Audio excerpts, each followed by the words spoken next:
Welcome to CARICOMP Insider, where high-tech facial recognition meets real-world intelligence.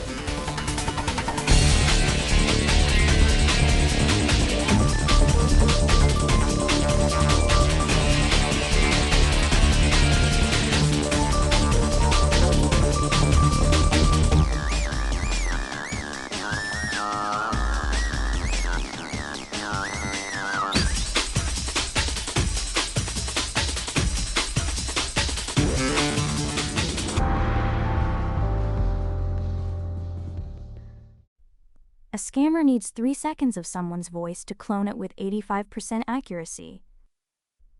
3 seconds. That's less audio than a voicemail greeting. If that makes you uneasy, it should. Because deepfake fraud losses in the US just tripled in a single year, jumping from $360 million in 2024 to $1.1 billion in 2025. And the reason it's growing so fast isn't that the fakes are getting more spectacular. It's that they're getting more ordinary. Whether you review evidence for a living or you just answer text messages from your phone, this shift changes what you can trust. Most people hear deepfake and picture a famous person saying something outrageous on video. That mental image is outdated, and it's exactly what makes today's synthetic scams so effective. So what does a modern deepfake operation actually look like? Let's start with what almost everyone gets wrong.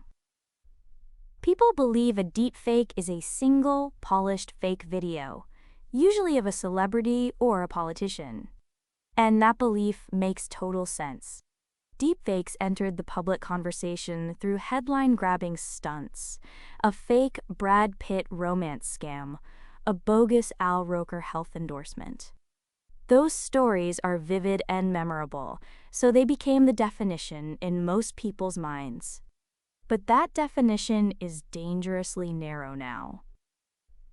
The article, sourced from McAfee's security research, describes an entire ecosystem. Just 30 of the most active scam advertisers on Facebook generated an estimated 215 million ad impressions over the past year. That's not 30 deepfake videos.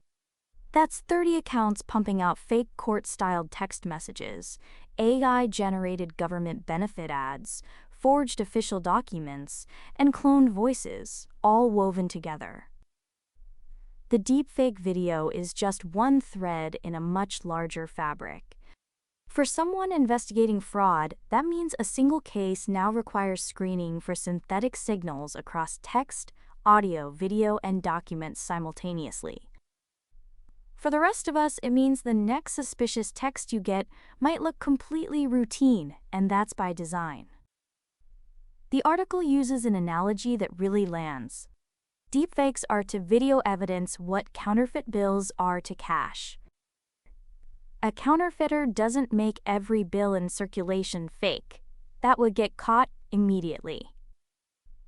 Instead, they slip a few fakes into normal circulation, where nobody's looking twice. Deepfake scammers do the same thing. They embed one synthetic video inside 100 legitimate-looking text messages, website screenshots, and official-sounding notices. If you're only trained to spot the one flashy fake, you'll miss the quiet supporting cast that makes it believable enough to act on. So why is this happening now and not 5 years ago? Speed and cost collapsed. Back in 2018, producing the famous Obama deepfake required 56 hours of rendering time. According to the World Economic Forum's 2026 estimates, a convincing deepfake video can now be produced in 45 minutes using free software. The cost? About $5. When faking something takes 2 days and expensive hardware, only a few people bother. When it takes less than an hour and costs less than a coffee, it becomes a mass-market tool. That's the shift that turned deepfakes from a curiosity into a billion-dollar fraud engine. And this isn't just a consumer problem. According to Cyble's research, 30% of high-impact corporate impersonation incidents in 2025 involved deepfakes. That means if you handle fraud cases at any level, insurance, corporate, legal, synthetic media isn't an edge case anymore. It's showing up in routine case files. If you've never handled a fraud case in your life, it still matters. Because these same tools target individuals through fake court notices, spoofed voice calls from family members, and fabricated benefit offers. Now, the legal system is catching up, and the consequences are real. In September of 2025, a California judge in the case of Mendones versus Cushman and Wakefield issued what's called a terminating sanction. 2 deepfake videos had been submitted as evidence. The result wasn't just a slap on the wrist. The case was dismissed entirely. That sets a precedent. Submitting synthetic media as evidence, even by accident, can now kill a case. For professionals, that means authenticating every piece of digital media before it enters a file. For everyone else, it means the courts are telling us something important. We can no longer assume that seeing is believing.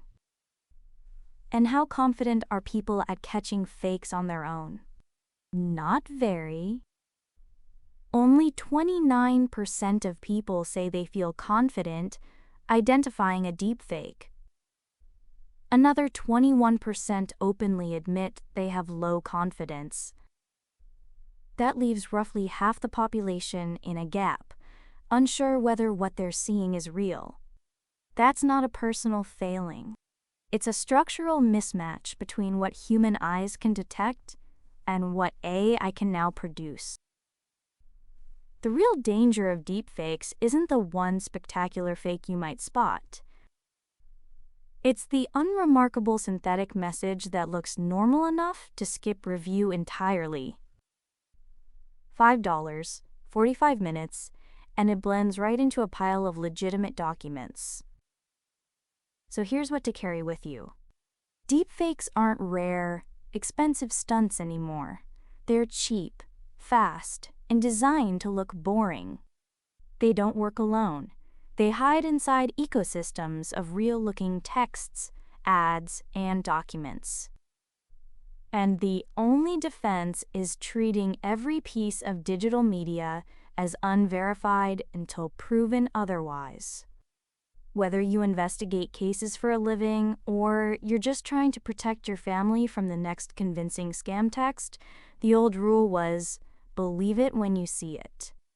The new rule is, verify it before you trust it. The full story's in the description if you want the deep dive. Now you know something most people in this industry don't. Use it. And when you're ready to put it to work, caracomp.com. We'll see you tomorrow.